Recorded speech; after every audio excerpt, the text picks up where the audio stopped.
ओम नमो भगवते वासुदेवाय। स्वागत है आपका हमारे चैनल पर। आज के इस वीडियो में हम आपको सुनाएंगे बृहस्पतिवार व्रत की कथा। बृहस्पतिवार व्रत की कथा सुनने से भगवान विष्णु प्रसन्न होते हैं, अन्न पुत्र धन देते हैं, सभी मनोकामना पूर्ण करते हैं। अगर आपने अभी तक हमारे चैनल को सब्सक्राइब नहीं किया है तो हमारे चैनल पर आप सभी प्रकार की व्रत कथाएं सुन सकते हैं। इसके लिए आपको हमारे चैनल को सब्सक्राइब करके बेल आइकन पर क्लिक करना है और आज की ये कथा अच्छी लगे तो लाइक करके शेयर करना है। अब सुनते हैं बृहस्पतिवार व्रत की कथा। प्राचीन समय की बात है। भारत में एक राजा राज्य करता था। वह बड़ा प्रतापी और दानी था। वह नित्य प्रति मंदिर में भगवत दर्शन करने जाया करता था। वह ब्राह्मण और गुरु की सेवा किया करता था। उसके द्वार से कोई भी याचक निराश होकर कभी नहीं लौटता था। वह प्रत्येक गुरुवार को व्रत रखता एवं पूजन करता था। हर दिन गरीबों की सहायता करता था। परंतु यह सब बातें उसकी रानी को अच्छी नहीं लगती थीं। वह न व्रत करती और न किसी को एक भी पैसा दान में देती थी। वह राजा से भी ऐसा करने को मना किया करती थी। एक समय की बात है, राजा शिकार खेलने वन को चले गए। घर पर रानी और दासी थीं। उस समय गुरु बृहस्पति साधु का रूप धारण कर राजा के दरवाजे पर भिक्षा मांगने आए। साधु ने रानी से भिक्षा मांगी तो वह कहने लगी, हे साधु महाराज, मैं इस दान पुण्य से तंग आ गई हूँ। इस कार्य के लिए तो मेरे पति देवी बहुत हैं। अब आप ऐसी कृपा करें कि सारा धन नष्ट हो जाए और मैं आराम से रह सकूं। साधु रूपी बृहस्पति देव ने कहा, देवी, तुम बड़ी विचित्र हो। संतान और धन से कोई दुखी नहीं होता, इसको सभी चाहते हैं। पापी भी पुत्र और धन की इच्छा करता है। अगर तुम्हारे पास धन अधिक है तो भूखे मनुष्यों को भोजन कराओ, प्याऊ लगवाओ, ब्राह्मणों को दान दो, धर्मशालाएं बनवाओ, कुआं, तालाब, बावड़ी, बाग बगीचों आदि का निर्माण कराओ, निर्धनों की कुंवारी कन्याओं का विवाह करवाओ, साथ ही यज्ञ आदि करो। इस प्रकार के कर्मों से आपके कुल का और आपका नाम परलोक में सार्थक होगा एवं स्वर्ग की प्राप्ति होगी।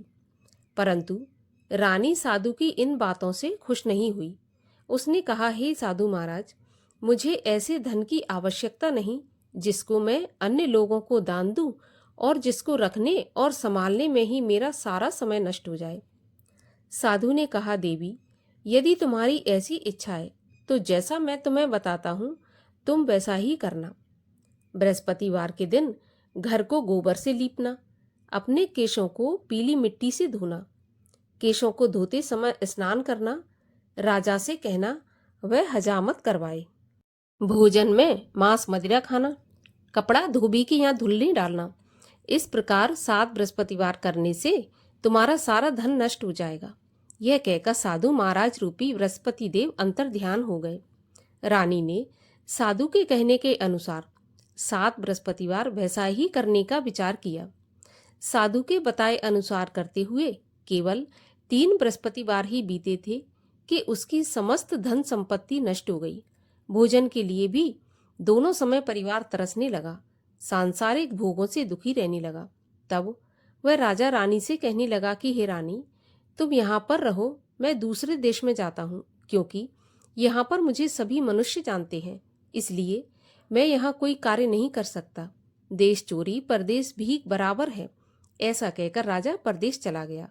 वहां जंगल से लकड़ी काटकर लाता और शहर में बेचता। इस तरह जीवन व्यतीत करने लगा। इधर राजा के बिना रानी और दासियां दुखी रहने लगी। किसी दिन भोजन मिलता और किसी दिन जल पीकर ही रह जाती। एक समय रानी और दासियों को 7 दिन बिना भोजन के व्यतीत हो गए।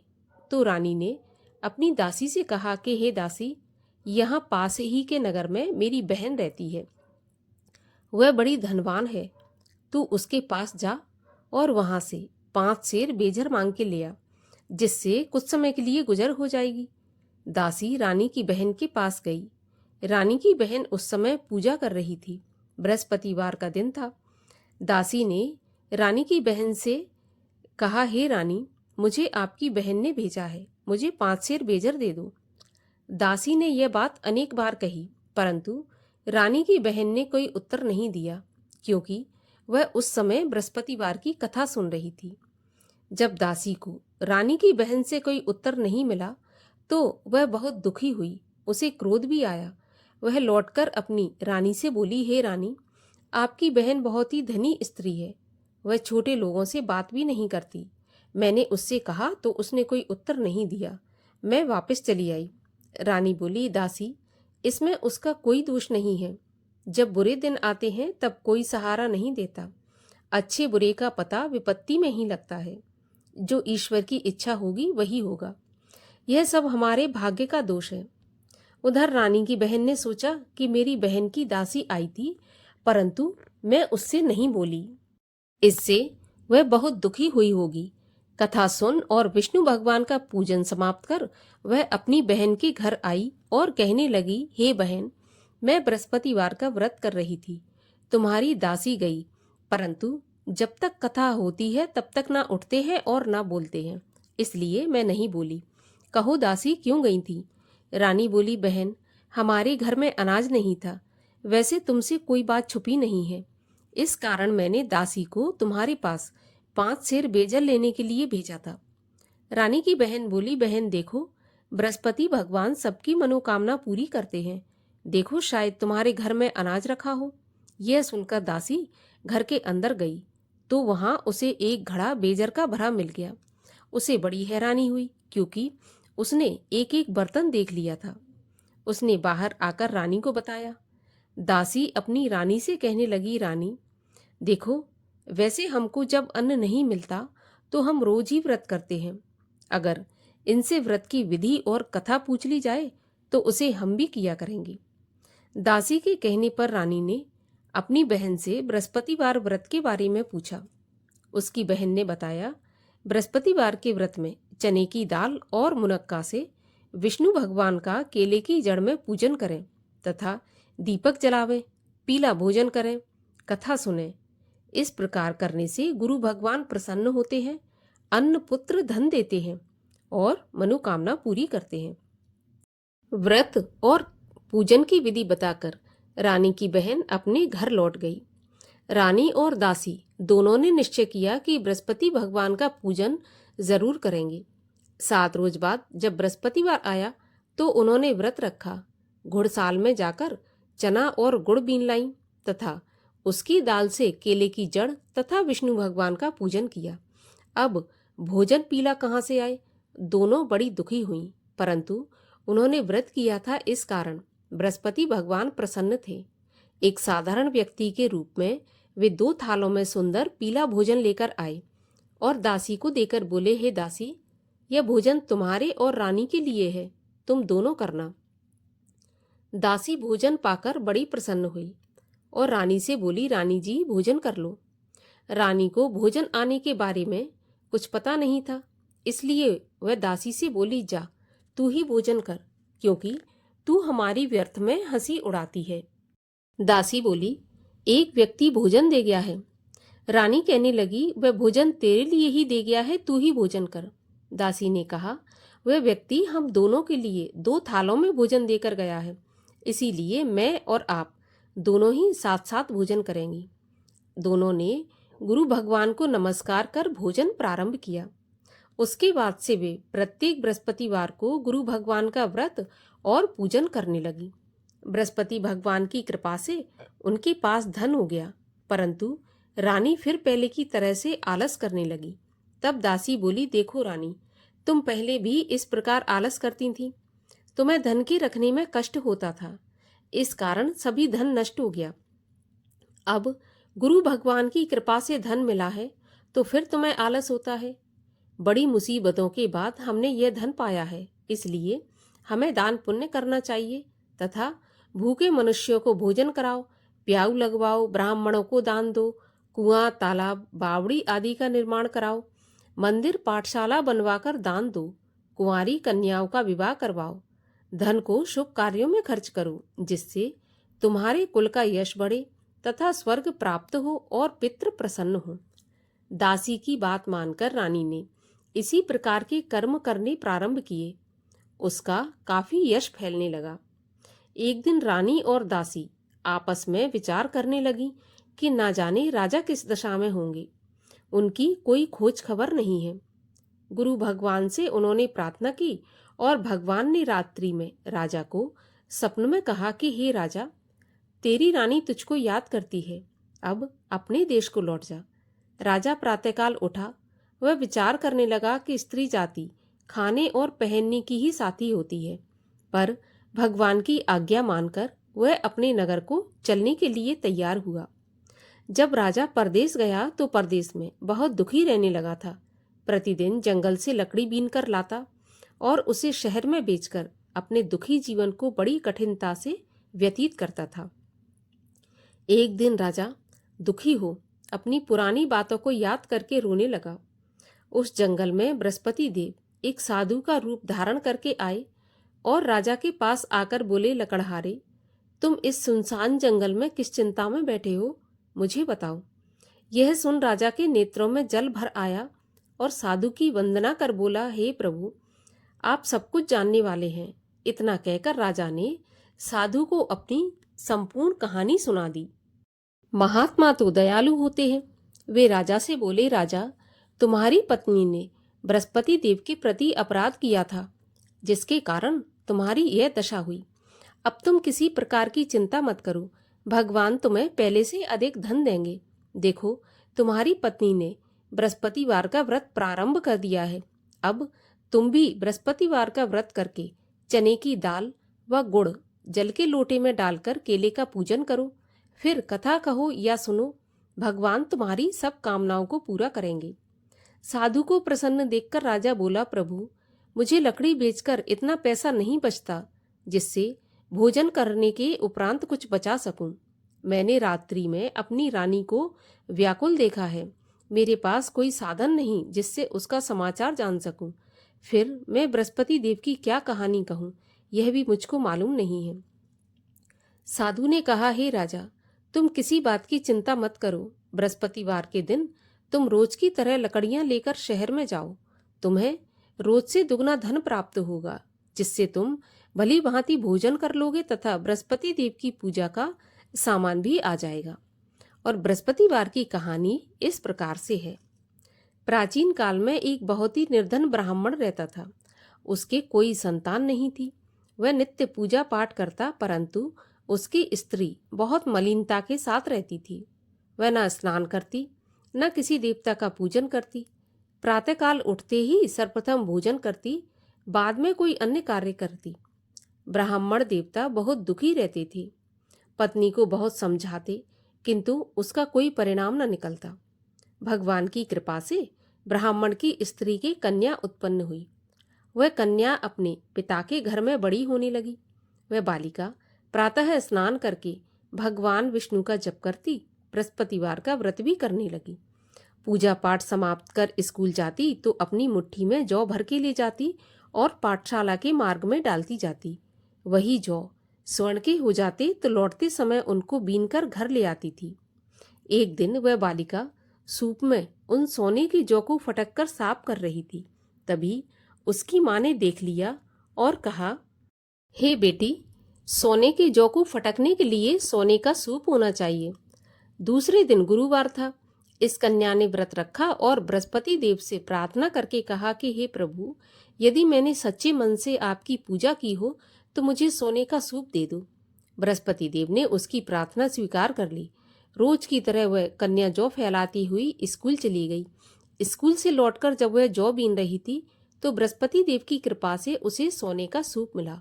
उसे वह घर ले आई और उसमें जौ साफ करने लगी, परंतु उसकी माँ का वही ढंग रहा। एक दिन वह कन्या सोने के सूप में जौ साफ कर रही थी। उस समय उस नगर का राजकुमार वहां से होकर निकला। इस कन्या के रूप और कार्य को देखकर उस कन्या पर मोहित हो गया। राजमहल आकर वह भोजन तथा जल त्याग कर उदास होकर लेट गया। राजा को जब राजकुमार द्वारा अन्न जल त्यागने का समाचार ज्ञात हुआ तो अपने मंत्रियों के साथ वह अपने पुत्र के पास गए और बोले, हे बेटा, तुम्हें किस बात का कष्ट है? किसी ने अपमान किया है अथवा कोई और कारण है? मुझे बताओ, मैं वही करूंगा जिससे तुम्हें प्रसन्नता हो। राजकुमार ने अपने पिता की बातें सुनी तो वह बोला, मुझे आपकी कृपा से किसी बात का दुख नहीं है। किसी ने मेरा अपमान नहीं किया, परंतु मैं उस लड़की के साथ विवाह करना चाहता हूँ जो सोने के सूप में जौ साफ कर रही थी। यह सुनकर राजा आश्चर्य में पड़ गया और बोला, हे बेटा, इस तरह की कन्या का पता तुम ही लगाओ, मैं उसके साथ तुम्हारा विवाह अवश्य ही करवा दूंगा। राजकुमार ने राजा को उस लड़की के घर का पता बताया। तब मंत्री उस लड़की के घर गया और राजा का आदेश ब्राह्मण को सुनाया। कुछ ही दिन बाद ब्राह्मण की कन्या का विवाह राजकुमार के साथ संपन्न हो गया। कन्या के घर से जाते ही उस ब्राह्मण देवता के घर में पहले की भांति गरीबी का निवास हो गया। अब भोजन के लिए भी अन्न बड़ी मुश्किल से मिलता था। एक दिन दुखी होकर ब्राह्मण देवता अपनी पुत्री से मिलने गए। बेटी ने पिता की दुखी अवस्था को देखा और अपनी माँ का समाचार पूछा। ब्राह्मण ने सभी हाल कहा। कन्या ने बहुत सा धन देकर अपने पिता को विदा कर दिया। इस तरह ब्राह्मण का कुछ समय सुखपूर्वक व्यतीत हुआ, लेकिन कुछ दिन बाद फिर वही हाल हो गया। तो ब्राह्मण फिर अपनी कन्या के यहाँ गया तो कन्या कहने लगी कि हे पिताजी, आप माताजी को यहाँ लिवा लाओ, मैं उन्हें विधि बता दूंगी जिससे गरीबी दूर हो जाए। ब्राह्मण देवता अपनी स्त्री को साथ लेकर राजमहल अपनी पुत्री के पास पहुंचे तो पुत्री अपनी माँ को समझाने लगी कि हे माँ, तुम प्रातःकाल उठकर प्रथम स्नान आदि करके विष्णु भगवान का पूजन करो तो सब दरिद्रता दूर हो जाएगी। परंतु उसकी माँ ने उसकी एक भी बात नहीं मानी। वह प्रातःकाल उठकर अपनी पुत्री का बचा जूठन खा लेती थी। एक दिन उसकी पुत्री को बहुत गुस्सा आया। उसने एक रात को कोठरी से सारा सामान निकाल दिया और अपनी माँ को उसमें बंद कर दिया। प्रातःकाल उसमें से उसे निकाला तथा स्नान आदि करा के पूजा पाठ करवाया तो उसकी माँ की बुद्धि ठीक हो गई। इसके बाद वह नियम से पूजा पाठ करती और प्रत्येक बृहस्पतिवार को व्रत रखने लगी। इस व्रत के प्रभाव से उसकी माँ भी बहुत धनवान तथा पुत्रवती हो गई और बृहस्पति देवता के प्रभाव से स्वर्ग को गई। वह ब्राह्मण भी सुखपूर्वक इस लोक का सुख भोग कर स्वर्ग को प्राप्त हुआ। इस तरह कहानी कहकर साधु देवता वहां से अंतर्ध्यान हो गए। धीरे धीरे समय व्यतीत हुआ। फिर बृहस्पतिवार का दिन आया। राजा जंगल से लकड़ी काटकर किसी शहर में बेचने गया। उसे उस दिन और दिनों से अधिक धन मिला। राजा ने चना गुड़ आदि लाकर बृहस्पतिवार का व्रत किया। उस दिन से उसके सभी कलेश दूर हुए। परंतु जब अगला गुरुवार आया तो वह बृहस्पतिवार का व्रत करना भूल गया। इस कारण बृहस्पति भगवान नाराज हो गए। उस दिन उस नगर के राजा ने विशाल यज्ञ का आयोजन किया तथा अपने समस्त राज्य में घोषणा करवा दी कि कोई भी मनुष्य अपने घर में भोजन न बनाए, आग भी न जलाए। समस्त जनता मेरे यहाँ भोजन करने आए और इस आज्ञा को जो नहीं मानेगा उसको फांसी की सजा दी जाएगी। राजा की आज्ञा के अनुसार राज्य के सभी वासी राजा के भोज में सम्मिलित हुए, लेकिन लकड़हारा कुछ देर से पहुंचा, इसलिए राजा उसको अपने साथ महल में ले गए। जब राजा लकड़हारे को भोजन करा रहे थे तो रानी की दृष्टि उस खूंटी पर पड़ी जिस पर उसका हार लटका हुआ था। उसे हार खूंटी पर लटका दिखाई नहीं दिया। रानी को निश्चय हो गया कि मेरा हार इस लकड़हारे ने चुरा लिया है। उसी समय सैनिक बुलवाकर उसको जेल खाने में डलवा दिया। जब लकड़हारा जेल खाने में गया तो बहुत दुखी होकर विचार करने लगा कि न जाने कौन से पूर्व जन्म के कर्म से मुझे यह दुख प्राप्त हुआ है, और उसी साधु को याद करने लगा जो कि जंगल में मिला था। उसी समय तत्काल बृहस्पति देव साधु के रूप में प्रकट हो गए और उसकी दशा को देखकर कहने लगे, अरे मूर्ख, तूने बृहस्पति देवता की कथा नहीं की, इसी कारण तुझे दुख प्राप्त हुआ है।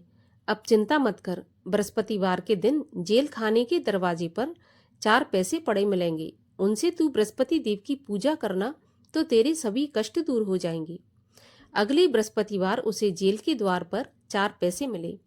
राजा ने पूजा का सामान मंगवाकर कथा कही और प्रसाद बांटा।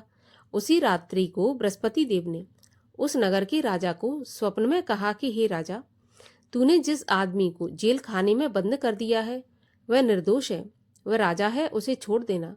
रानी का हार उसी खूंटी पर लटका है। अगर तू ऐसा नहीं करेगा तो मैं तेरे राज्य को नष्ट कर दूंगा। प्रातःकाल राजा उठा और खूंटी पर हार टंगा देखकर लकड़हारे को बुलाकर क्षमा मांगी तथा राजा के योग्य सुंदर वस्त्र आभूषण भेंट देकर उसे विदा किया। गुरुदेव की आज्ञा के अनुसार राजा अपने नगर को चल दिया। राजा जब नगर के निकट पहुंचा तो उसे बड़ा आश्चर्य हुआ। नगर में पहले से अधिक बाग, तालाब, कुएं तथा बहुत सी धर्मशालाएं, मंदिर आदि बने हुए थे। राजा ने पूछा, यह किसका बाग और धर्मशाला है? तब नगर के सब लोग कहने लगे, ये सब रानी और दासी के द्वारा बनवाए गए हैं। राजा को आश्चर्य हुआ और गुस्सा भी आया। जब रानी ने यह खबर सुनी कि राजा आ रहे हैं तो उसने अपनी दासी से कहा कि हे दासी, देख राजा हमको कितनी बुरी हालत में छोड़ गए थे। हमारी ऐसी हालत देखकर वह लौट न जाए, इसलिए तू दरवाजे पर खड़ी हो जा। रानी की आज्ञा के अनुसार दासी दरवाजे पर खड़ी हो गई। जब राजा आए तो उन्हें अपने साथ महल में लिवा लाई। तब राजा ने क्रोध करके अपनी तलवार निकाली और पूछने लगा, बताओ यह धन तुम्हें कैसे प्राप्त हुआ है? तब रानी ने बताया, हमें यह धन बृहस्पति देव के व्रत के प्रभाव से प्राप्त हुआ है। राजा ने निश्चय किया कि 7 रोज बाद सभी बृहस्पति देव का पूजन करते हैं, परंतु मैं रोजाना दिन में 3 बार कहानी कहा करूंगा तथा रोज व्रत किया करूंगा। अब हर समय राजा के दुपट्टे में चने की दाल बंधी रहती तथा दिन में 3 बार कथा कहता। एक रोज राजा ने विचार किया कि चलो अपनी बहन के यहाँ हो आऊं। इस तरह निश्चय कर राजा घोड़े पर सवार हो अपनी बहन के यहाँ के चल दिया। मार्ग में उसने देखा कि कुछ आदमी एक मुर्दे को लिए जा रहे हैं। उन्हें रोककर राजा कहने लगा, अरे भाइयों, मेरी बृहस्पति देव की कथा सुन लो। वे बोले, लो, हमारा तो आदमी मर गया, इसको अपनी कथा की पड़ी है। परंतु कुछ आदमी बोले, अच्छा कहो, हम तुम्हारी कथा भी सुनेंगे। राजा ने दाल निकाली और कथा कहनी शुरू कर दी। जब कथा आदि हुई तो मुर्दा हिलने लगा और जब कथा समाप्त हुई तो राम राम करके वह मुर्दा उठकर खड़ा हो गया। राजा आगे बढ़ा। उसे चलते चलते शाम हो गई। आगे मार्ग में उसे एक किसान खेत में हल चलाता मिला। राजा उससे बोला, अरे भैया, तुम मेरी बृहस्पतिवार की कथा सुन लो। किसान बोला, जब तक मैं तेरी कथा सुनूंगा तब तक 4 हरैया जोत लूंगा। जा अपनी कथा किसी और को सुनाना। राजा आगे चलने लगा। राजा के हटते ही बैल पछाड़ खाकर गिर गए तथा किसान के पेट में बहुत जोर से दर्द होने लगा। उसी समय किसान की पत्नी रोटी लेकर आई। उसने जब यह देखा तो अपने पुत्र से सब हाल पूछा तो बेटे ने सभी हाल बता दिया। बुढ़िया दौड़ी दौड़ी उस घुड़सवार के पास गई और उससे बोली, मैं तेरी कथा सुनूंगी, तू अपनी कथा मेरे खेत पे चलकर ही कहना। राजा ने लौटकर बुढ़िया के खेत पे जाकर कथा कही, जिसके सुनते ही बैल खड़े हो गए तथा किसान के पेट का दर्द भी बंद हो गया। राजा अपनी बहन के घर पहुंच गया। बहन ने भाई की खूब मेहमानी की। दूसरे रोज प्रातःकाल राजा जगा तो वह देखने लगा कि सब लोग भोजन कर रहे हैं। राजा ने अपनी बहन से जब पूछा, ऐसा कोई मनुष्य है जिसने भोजन नहीं किया हो, जो मेरी बृहस्पतिवार की कथा सुन ले? तो बहन बोली, भैया, यह देश ऐसा ही है।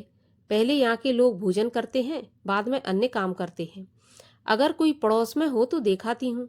ऐसा कहकर बहन देखने चली गई, परंतु उसे कोई ऐसा व्यक्ति नहीं मिला जिसने भोजन नहीं किया हो। अतः उसे मालूम हुआ कि एक कुम्हार का घर है जहां पर 3 दिन से किसी ने भोजन नहीं किया, क्योंकि कुम्हार का लड़का बीमार था। रानी ने अपने भाई की कथा सुनने के लिए कुम्हार से कहा तो वह तैयार हो गया। राजा ने जाकर बृहस्पतिवार की कथा कही, जिसको सुनकर उसका लड़का ठीक हो गया। अब तो राजा की प्रशंसा होने लगी। एक दिन राजा ने अपनी बहन से कहा, हे बहन, मैं अपने घर को जाऊंगा, तुम भी तैयार हो जाओ। राजा की बहन ने अपनी सास से कहा।